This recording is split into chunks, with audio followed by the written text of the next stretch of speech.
Olá, pessoal. Aqui quem está falando é a professora Lídia. Sou professora de Química e hoje nós vamos estudar Química Orgânica. Então, na aula de hoje, nós iremos ver os principais conceitos que envolvem a Química Orgânica e como foi que essa parte da Química surgiu. Os compostos orgânicos, eles estão presentes e sempre estiveram em nossa vida diária. Então, em vários produtos, a gente tem compostos orgânicos para a sua produção. Como, por exemplo, aqui nós temos o álcool, que é o que a gente está utilizando muito hoje em dia. Então, tanto o álcool 70%, o álcool líquido, o álcool em gel, todos eles são produzidos através de compostos orgânicos, por conhecimentos da química orgânica. Os ácidos que a gente encontra em várias frutas, como, por exemplo, o ácido cítrico, é um composto orgânico. Para produzir um vinagre, o resveratrol, que é utilizado na produção de vinho, e também na produção de medicações, de medicamentos. Na área de fármacos, nós utilizamos conceitos da química orgânica. Nós temos uma grande fonte de matéria-prima, que é o petróleo, e o petróleo ele é uma fonte de matéria-prima orgânica. E, através do petróleo, nós temos os seus derivados, que também é bastante útil, que é a gasolina, o gás de cozinha, óleo diesel e os utensílios domésticos, que são aqui os plásticos na área de polímeros. Todos esses eles são derivados de petróleo, que é uma fonte orgânica bastante utilizada. E aqui nós vamos iniciar um pouco da história da química orgânica. Ainda na pré-história, tais substâncias eram utilizadas pelo homem para a produção de calor, para a realização de pinturas nos corpos, em cerâmicas e em desenhos nas cavernas. Então, a química orgânica ela era utilizada desde muito cedo, certo? Então, desde antigamente, a química orgânica já era utilizada, mas as pessoas não tinham o conhecimento que estavam fazendo uso da química orgânica, ok? Desde os alquimistas no século XVI, as técnicas para a extração de substâncias foram sendo aperfeiçoadas. Então, com o tempo, tudo vai sendo aperfeiçoado na ciência assim. Aqui nós temos os exemplos. Do limão extraiu-se o ácido cítrico, e aqui entre parênteses nós vamos ter a estrutura molecular, que é C6H8O7, nós vamos ver isso bem direitinho na química orgânica. Das gorduras animais extraiu-se a glicerina, e do leite extraiu-se o ácido lático. Em 1777, Bergman introduziu a expressão para compostos orgânicos, que ele acreditava que os compostos orgânicos eram o seguinte: eram substâncias extraídas dos organismos vivos e os inorgânicos eram substâncias do reino mineral, certo? Então, ele dividiu dessa forma aqui: os compostos orgânicos, substâncias extraídas de organismos vivos, e os inorgânicos, substâncias do reino mineral.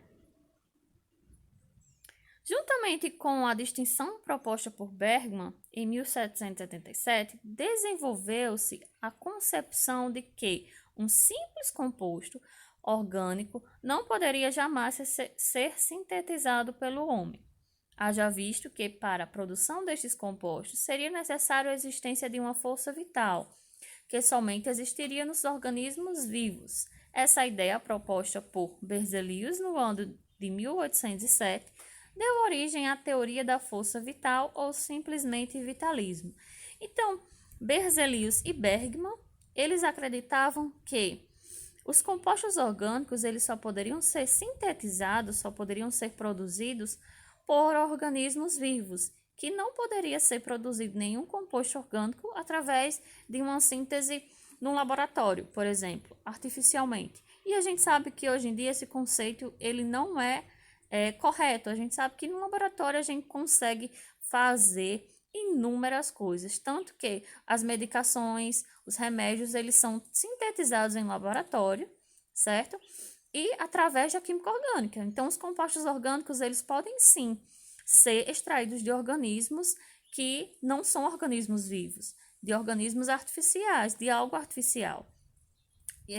Então, essa parte da história da química orgânica é bem interessante para a gente discutir isso, porque antes não se acreditava que os compostos orgânicos poderiam ser sintetizados pelo homem. Achava que os compostos orgânicos apenas provinham de organismos vivos. Como foi que isso tudo, então, que essa ideia foi quebrada? Foi a partir desse experimento de Woolley. Ele viu que, através do cianato de amônio, ele conseguiu sintetizar a ureia.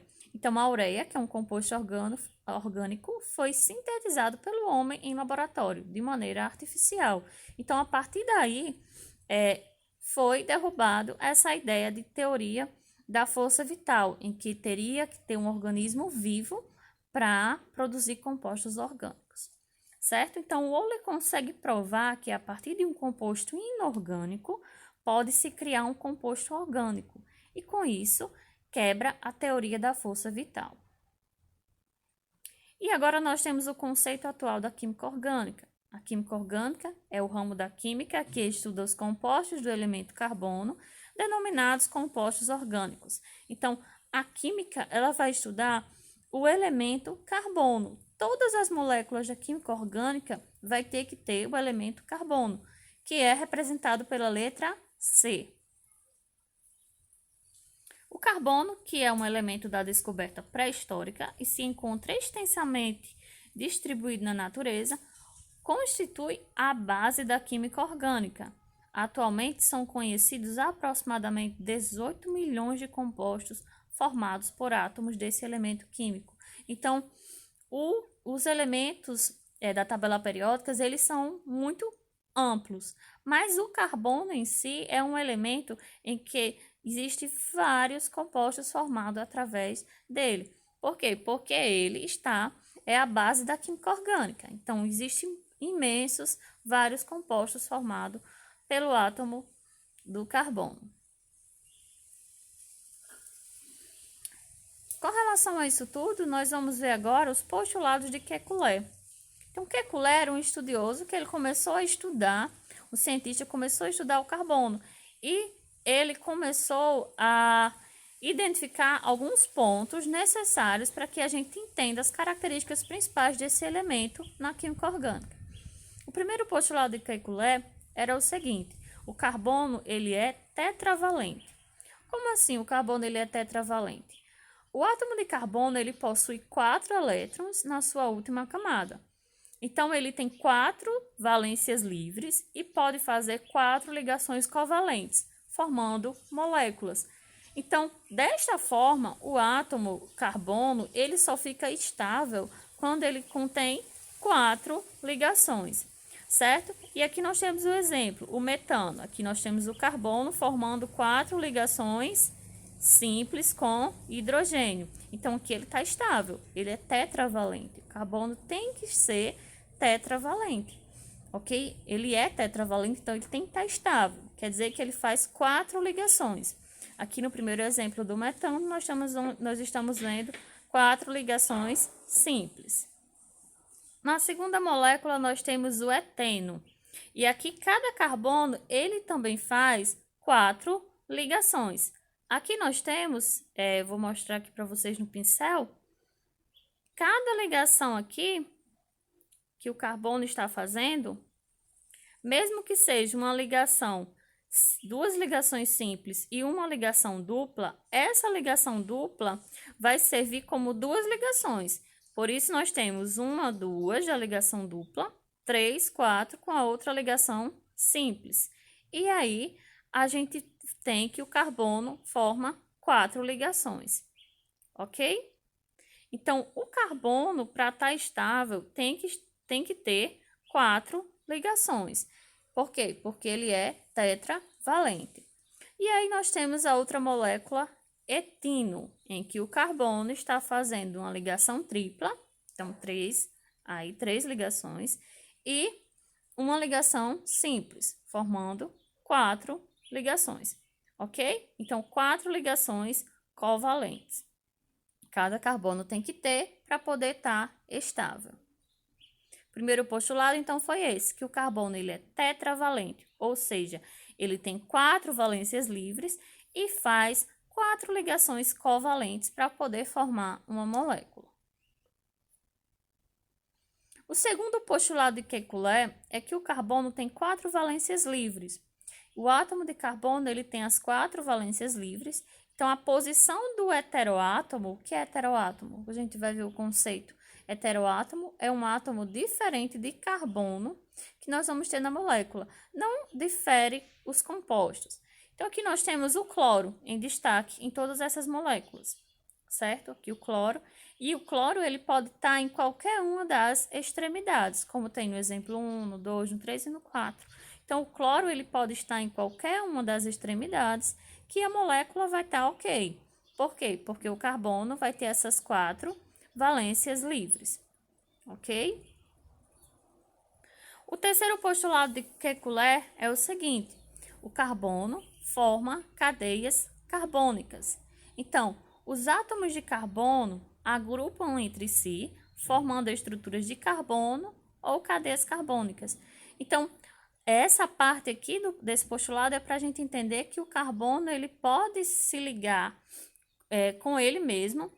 O carbono pode fazer ligações com outros átomos de carbono e pode formar cadeias carbônicas de tamanhos imensos. Por isso que a gente tem aquele conceito de que atualmente é conhecido aproximadamente 18 milhões de compostos orgânicos com o átomo de carbono. Por quê? Porque como o carbono ele forma cadeias carbônicas, ele pode se ligar com o próprio carbono, se agrupar e formar inúmeras cadeias.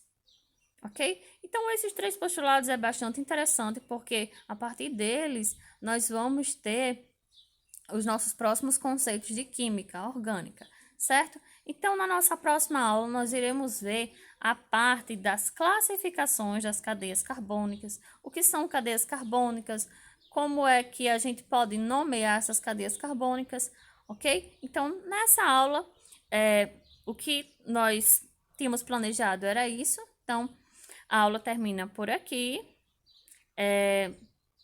No Sigeduc de vocês vai estar postada uma tarefa sobre essa aula. Então, é isso, pessoal. Agradeço aí a participação de todos assistindo. Espero que vocês tenham entendido. Não esqueçam de se inscrever no canal, não esqueçam de dar o gostei, ok? E comentem no vídeo aqui o seu nome e a sua turma, para que eu possa ver que você realmente assistiu a aula. Ok, pessoal? Então é isso. Tchau, tchau.